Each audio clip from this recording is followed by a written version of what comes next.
Hi everyone, I am Crystal RCP from grade 12 Mendel.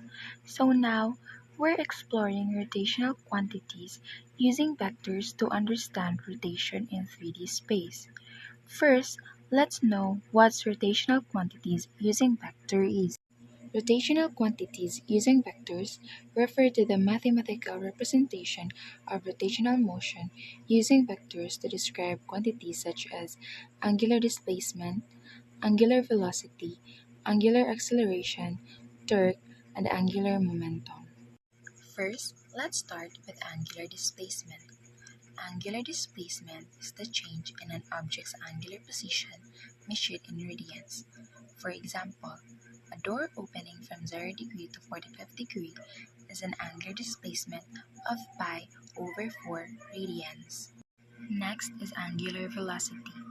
Angular velocity is the rate of change of angular displacement measured in radians per second.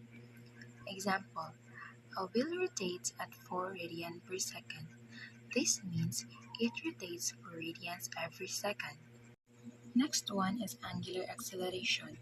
Angular acceleration is the rate of change of angular velocity measured in radians per second squared.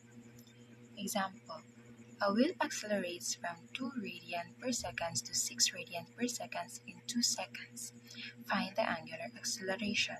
To get the angular acceleration, we need to subtract the 6 radian over seconds and 2 radian over seconds divided by 2 seconds. So, our angular acceleration is 2 radian per second squared. Next is torque. Torque is a rotational force that causes rotation measured in Newton meters. Example, a force of 5 Newton is applied 0.3 meter from the axis of rotation. Find the torque.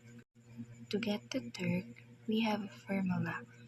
T represents the torque equals R represents the position vector times F represents the force vector. We just need to multiply the 0.3 meter to 5 Newton, so the answer is 1.5 Newton meters. And lastly, angular momentum. Angular momentum is a measure of an object's tendency to keep rotating depending on its moment of inertia and angular velocity.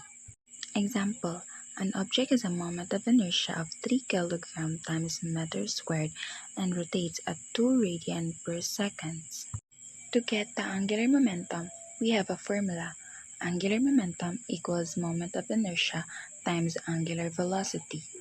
So, our angular momentum is 6 kg times meter squared per second.